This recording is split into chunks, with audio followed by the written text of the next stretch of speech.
Y vamos a platicar hoy es la cuarta parte, ¿verdad? Si no estoy en un error, de nuestro tema general, que es las razones por las cuales nosotros le hacemos culto a Dios y cuál es la razón de las cosas que hacemos en el culto a Dios. Ya hablamos acerca de la alabanza, ya hablamos acerca de la enseñanza de la palabra, ya hablamos acerca de la coinonía, el tiempo que debemos permanecer juntos como hermanos más allá del tiempo de la iglesia.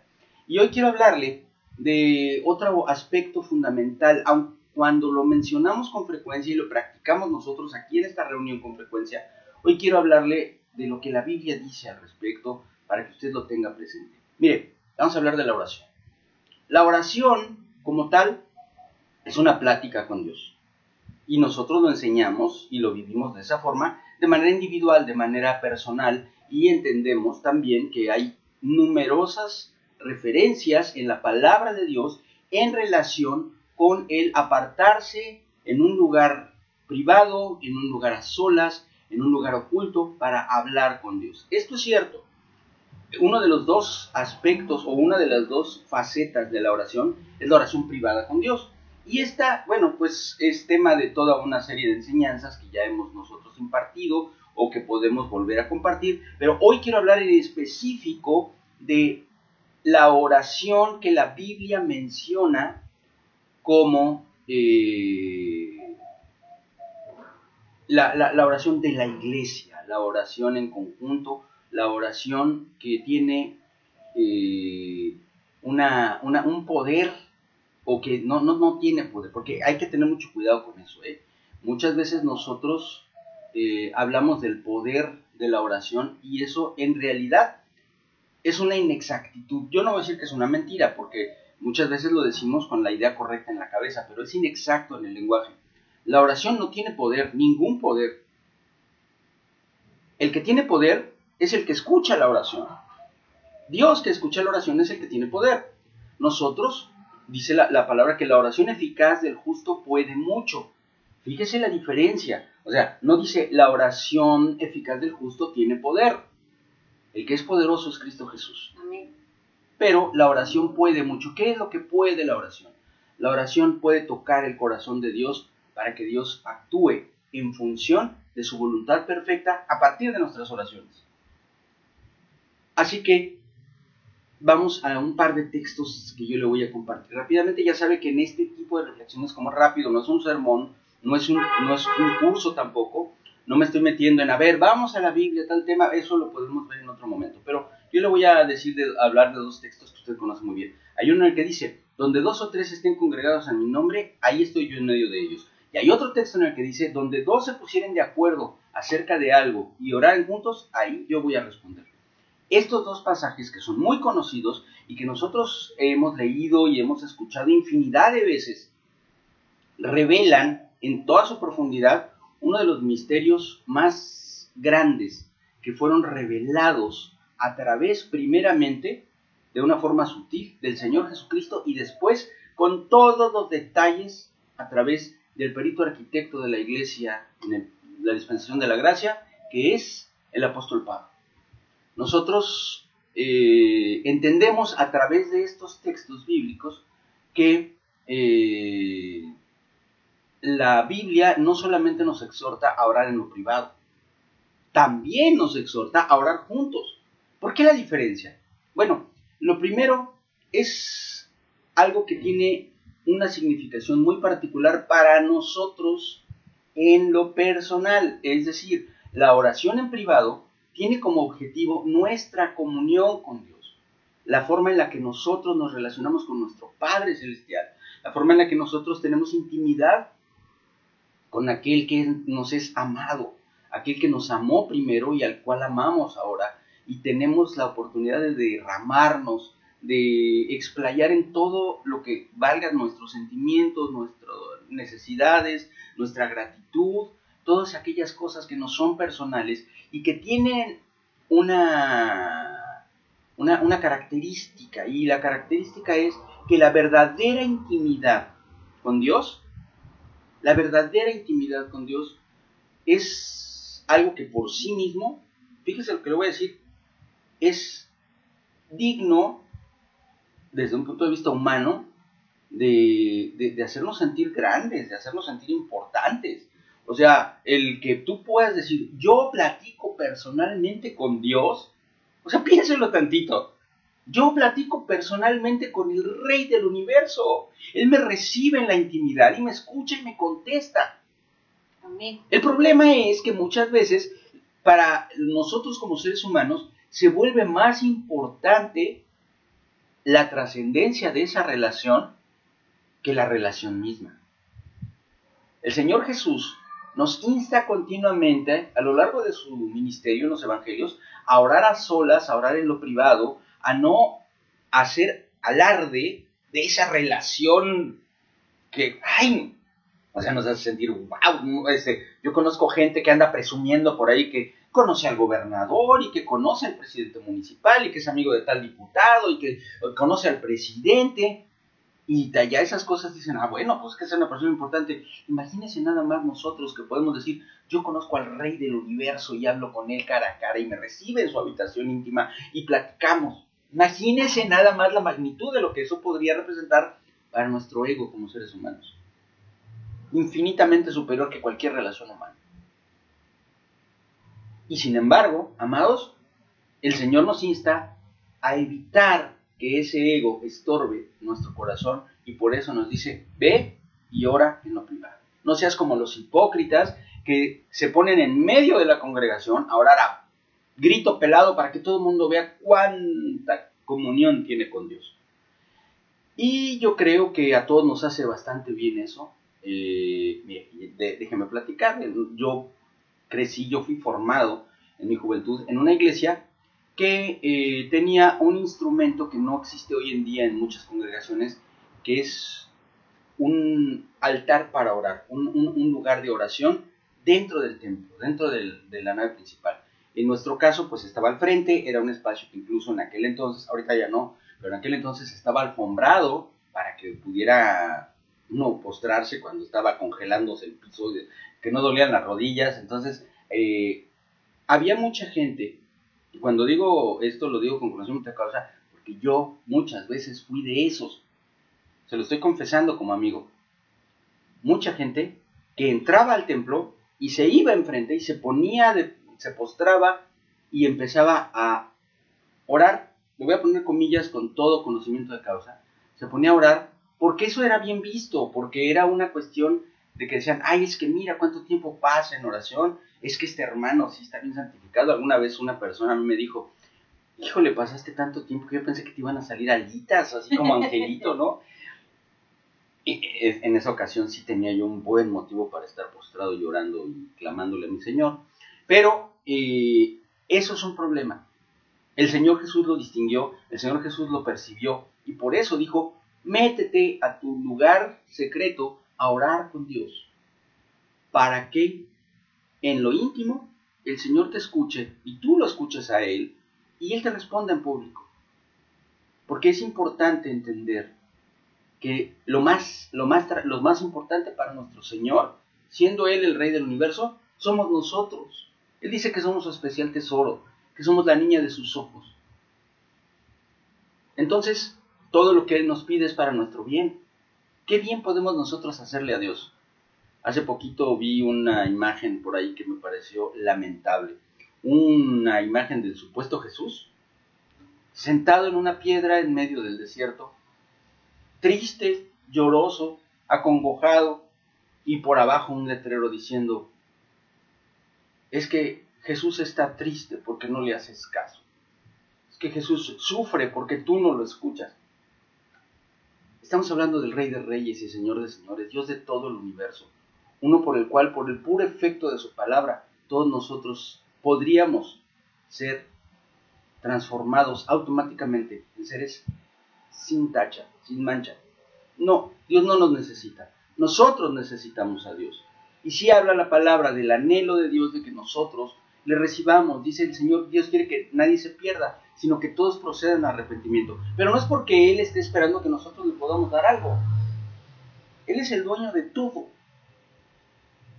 Entonces, todos los mandamientos, estatutos, ordenanzas y decretos de Dios son para nuestro beneficio.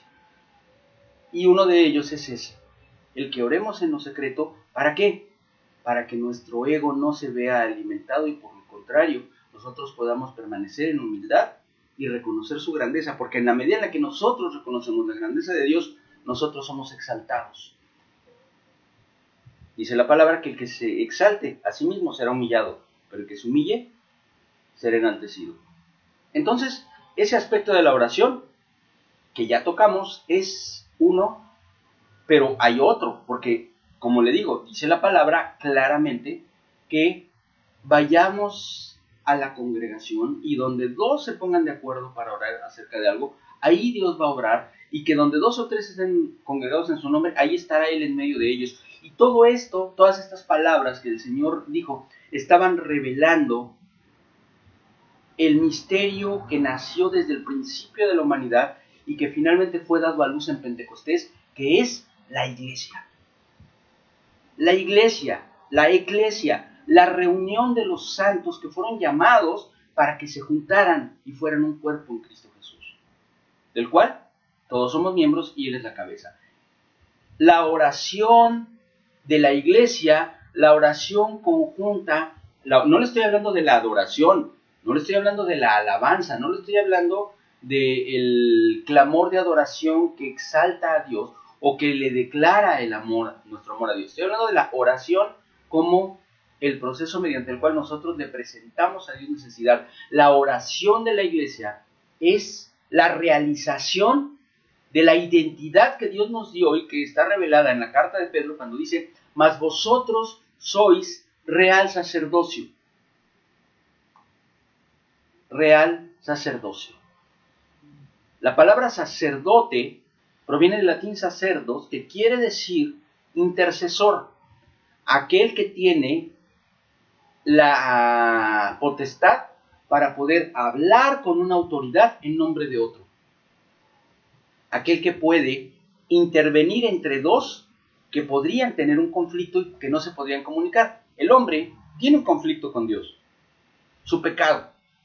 Todos nosotros fuimos apartados de Dios por causa de nuestro pecado. Todos nosotros fuimos alejados del Señor y a veces, aun cuando ya somos parte del cuerpo de Cristo, nos sentimos alejados de la comunión con Dios, no necesariamente porque en ese momento hayamos pecado y el pecado nos haya separado de Cristo, porque la sangre de Cristo nos limpia de todo pecado, pero sí por causa de nuestra alma, que a veces está angustiada por algún motivo, o estamos desesperados, o estamos deprimidos, o estamos enojados, en fin, cosas de nuestra alma que estorban nuestra oración. Y a todos nos pasa. Mire, no me diga que no, porque si usted me dice que no, entonces este lugar no le corresponde a usted, porque esta es una reunión de seres humanos. Y los seres humanos invariablemente somos en muchas ocasiones esclavos de nuestros sentimientos, de nuestras emociones. Y nuestras emociones no es que nos aparten de Dios, porque Dios ya nos compró, ya somos de Él. Pero apartan nuestra capacidad de comunicarnos con Dios, la restringen. Y ahí es donde nosotros necesitamos que alguien ore por nosotros, que alguien interceda por nosotros, que alguien, un hermano, una hermana, alguien que también está en Cristo y que tiene en ese momento la disposición y la actitud y la posición correcta en su alma, pueda derramar su espíritu delante del Señor por nosotros. La oración en medio de la congregación es la oración intercesora. Es la oración de los que claman por la necesidad de los enfermos, por la necesidad de los que no tienen economía, por la necesidad de los que son esclavos de adicciones, de problemas, de dificultades, por los que están presos, por los que tienen deudas, por los que están abatidos, por los que se han alejado del camino de Dios, por aquellos que sufren violencia, por aquellos que tienen una u otra razón por la cual no están en condiciones de clamar a Dios, porque a veces no lo estamos. A usted le ha pasado, ¿verdad? Que de repente como que no puede orar, le cuesta trabajo, no puede sacarse de la cabeza la bronca que trae. Ahí es donde nosotros tenemos que ser capaces de llegar y decirle a nuestro hermano, a nuestra hermana: hermano, hermana, hermanos, iglesia, amigos, oren por mí porque estoy pasando por este problema, por esta dificultad. A veces incluso decirles: bueno, miren, no les puedo contar porque a lo mejor la razón de mi oración no me pertenece solo a mí, a lo mejor tiene que ver con un amigo, una amiga, un familiar, Yo no puedo andar revelando intimidades, pero sí, Dios conoce la necesidad y necesito que ustedes oren por mí. Y ahí es donde ocurre que 2, o 3, o 20, o 100, nos ponemos de acuerdo para la oración. Y en ese acuerdo que nosotros hacemos para la oración, nosotros nos encontramos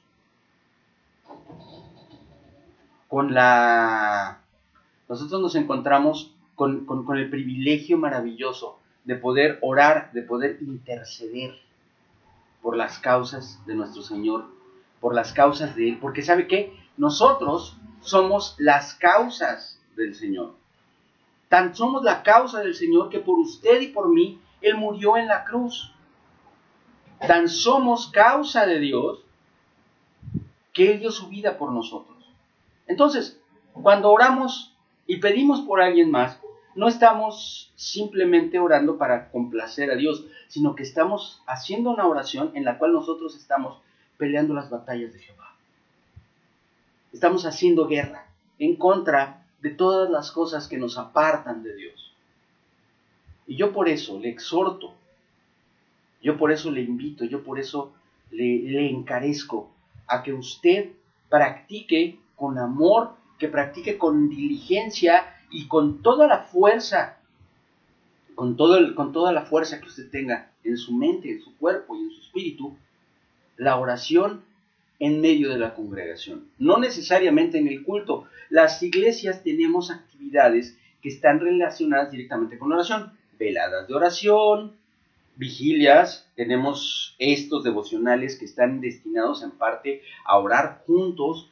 Y claro, naturalmente, dentro de la congregación también tenemos tiempos de intercesión en los que oramos en conjunto. Y ahí sí, le voy a decir una cosa, no es problema el que oremos todos juntos y a lo mejor de repente levantemos la voz porque estamos orando por las necesidades del cuerpo de Cristo. No es ahí sí un alarde de santidad, sino que es un acto de amor que se da de los unos por los otros. Porque la palabra de Dios dice que la gente no nos va a conocer porque prediquemos bien bonito, o porque tengamos una alabanza preciosa, o porque nuestro templo es de lujo. Nos van a conocer porque nos amamos los unos a los otros. Y la forma más potente del amor es la intercesión. No hay nada más poderoso que podamos hacer por la necesidad de un hermano, de una hermana, que orar por él. Así que, cuando usted ore, no solamente cumple el requisito. Yo le estaba platicando, ¿verdad?, de que muchas veces nosotros nos poníamos al frente a orar, y le voy a decir que muchos, y eso lo hemos hablado entre nosotros, lo hacíamos y ni siquiera estábamos orando, O sea, estábamos pensando en la inmortalidad del cangrejo, echándonos una pestañita o lo que sea, pero ahí postrados al frente para que nos vieran, porque había ego en ello. Y yo le voy a decir una cosa, es peligroso, por eso el Señor Jesús nos previene en contra de ese riesgo, del riesgo de que nuestra oración sea para lucirnos, pero también nos invita a que maduremos, a que crezcamos, a que entendamos esto, y una vez habiéndolo entendido, podamos orar en medio de la congregación, no por ego, sino por amor. Medítelo, piense en ello, y la próxima vez que le inviten a una reunión de oración, a un devocional, o que en medio de la congregación la persona que esté al frente pida que oren por una necesidad, usted lo haga sabiendo que usted está desatando en el nombre de Jesús la respuesta de Dios, porque así es como Dios lo dispuso. Piense, medite.